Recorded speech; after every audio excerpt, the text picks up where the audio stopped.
every year we work at doing the 25 days of book countdown. I don't know what it's called. Where you wrap 25 books and then you open each one up and leading up until Christmas. And it's like a countdown for children. And it's really fun, but it does take a lot of prep work. And over the years, we found that we just really hate all of the wrapping paper trash that we end up accumulating.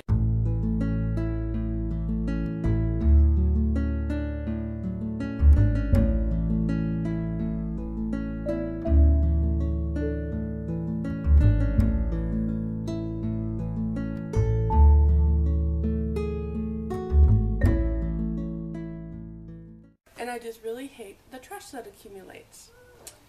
So this year I was like, you know what, I'm going to share 3 books that you can pick up for a Christmas reading. And then I was like, you know what, some of my favorites are out of print, but I'm going to share those with you. I'm also going to share 3 other ones that are more easily accessible. And actually the third, one of the books that we're going to choose, I'm going to tell you a little bit about that in a minute. Anyway, I'm going to move on. Okay. So these are the books that I have chosen to read. Now one is not a Christmas, but I am including it, and it is An Old-Fashioned Thanksgiving by Louisa May Alcott. And there is a Scholastic reprint of it. I don't think it's complete, however. I remember thinking that there was some things left out of it. Also, there was a movie, I want to say it was Hallmark, that was created from this, and I know that YouTube once upon a time had it, and if I can find it, I will link it in the description box below, or I will link the Amazon video that you can click and like rent and watch it. It wasn't true to the book, but it was a good movie. If you're comparing it to the book, you might be disappointed. But anyway, this one is definitely something that we will begin to read this coming week in preparation for Thanksgiving. Of course, there's this one, and then there's, of course, all the Pilgrim books that you accumulate over the years. So this kind of starts out our Christmas holiday season.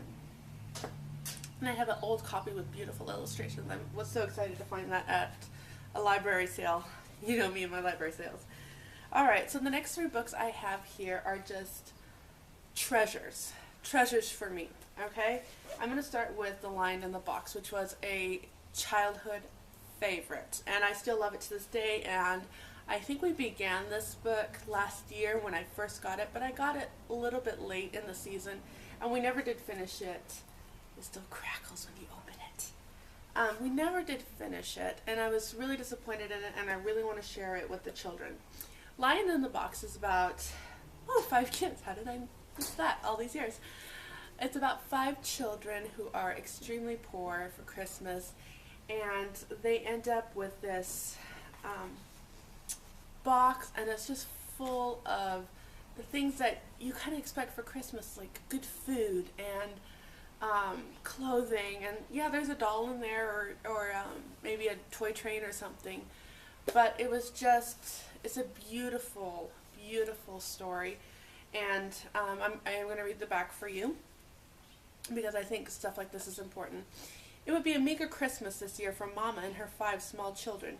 Recently widowed, Mama could get work only occasionally.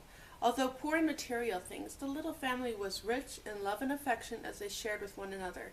The older girls, Betty and Rosie, did the housework when Mama was away, and with Lily, the middle child, they looked after Ben and the baby Souche. But on Christmas Eve, while Mama was away, something extraordinary happened. Something that would make Christmas the most memorable of all their lives.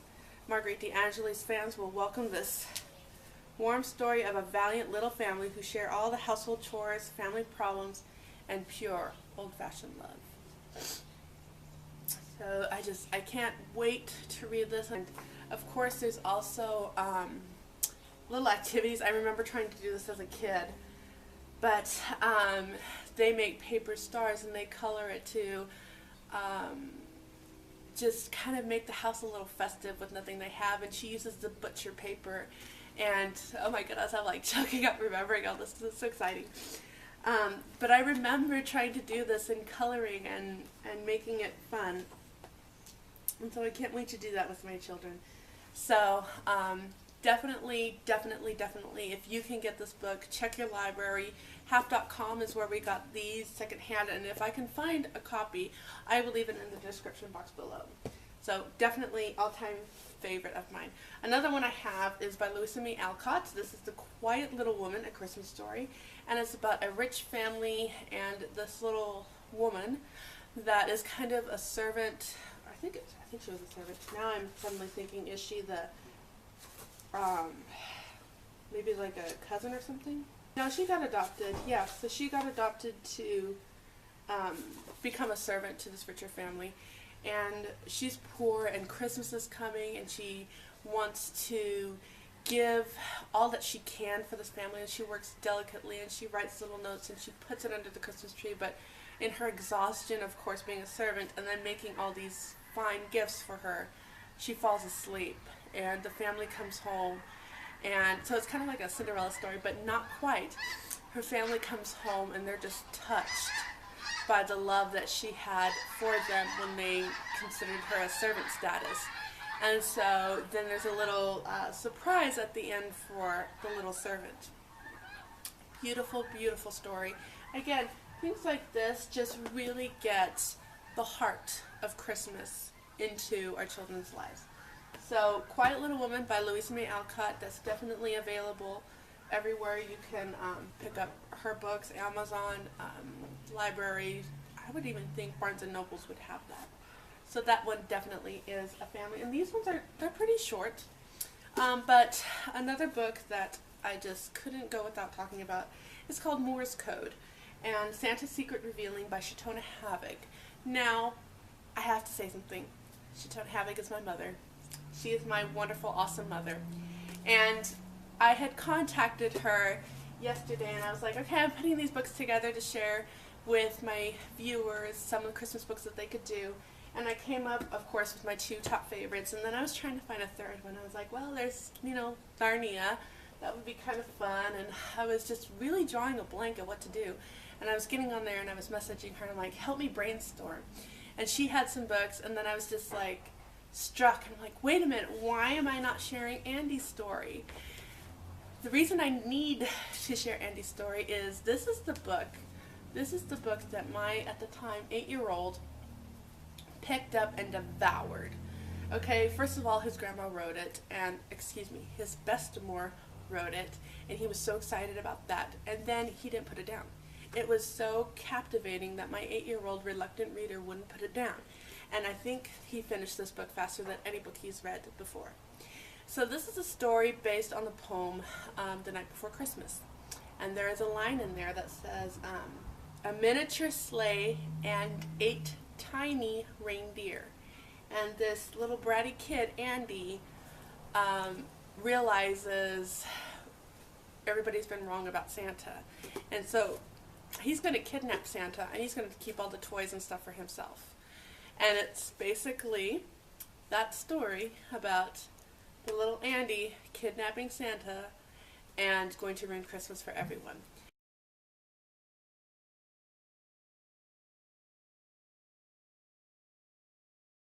Now, first of all, we grew up in a house where Santa was a guy that lived long ago and died, okay? But it is a fun, fun story.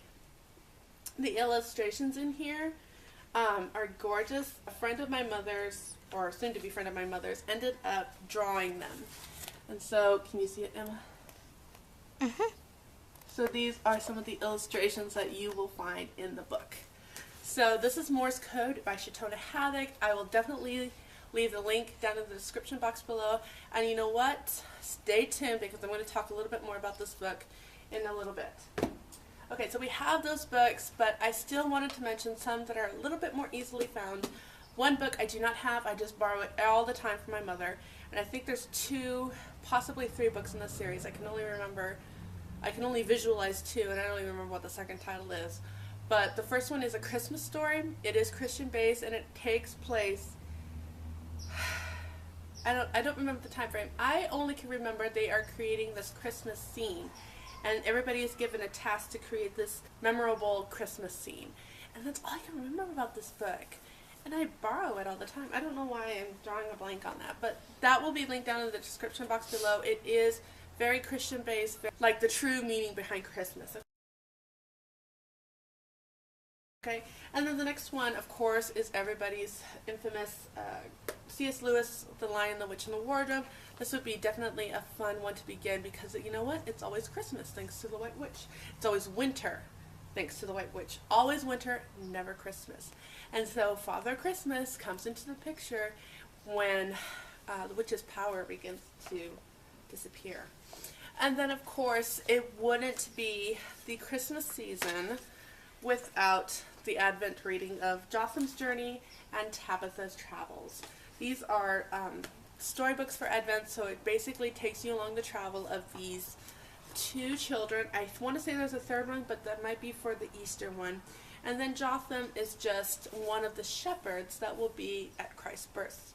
I don't think we ever finished Tabitha. I don't remember. Oh yeah, see, Bartholomew's Passage, there is a third one. I don't think we ever finished this one. Curious and competent and courageous Tabitha is the daughter of a shepherd who is taking his family to his birthplace. She befriends both Jotham and Bartholomew along the way, watches as Romans take her father prisoner, spends time with Zachariah and Elizabeth, helps Mary and Joseph just before Christ's birth, and ends her travels at the stable in Bethlehem. So these are all children that you're going to travel with them and up until the birth of Christ. And so these ones are definitely very good reading. I wish I would have gotten Bartholomew's Travels, but you know what? I can't read all of these before Advent. So we might have to do like maybe a morning reading and maybe an evening reading, kind of following along these children. Okay, so I had mentioned something else to deal with this, and I'm going to talk about that right now. I decided I'm going to do a giveaway for this book.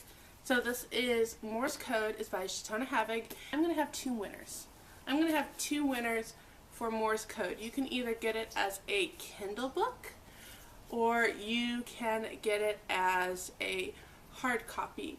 I know some people would prefer just a Kindle because then it takes less shelf space, and other people prefer hard copies. So I'm going to have two winners. Mom, if you're seeing this, can you set one aside for me, or let me know if you do not have one so I can get it set up on Amazon. So I'm going to have two winners. I'm going to be posting this tomorrow, the 13th, and it will run a whole week. And so the following Monday, I'll put whatever date that is, I will choose a winner for this book. Okay? So go ahead and comment down below. Oh, let's do something festive. Let's have a festive question. What would it be? You know what? How about we do it this way? Do you read books during Christmas season? If so, what are they? If not, would you? Alright, leave them in the comment section down below. I will choose a winner November something. You could, like I said, I'll have it down below. And all the particulars are going to be in the description box. We'll have two winners for this book, and that'll be it. Okay, so that's it. These are just a few of the amazing books that you could start reading to your children for Christmas, and I hope you enjoyed this video. Give it a thumbs up, and if you have any suggestions, of course, leave them always in the comment section down below. Thank you so much for watching. Have a good day. Bye.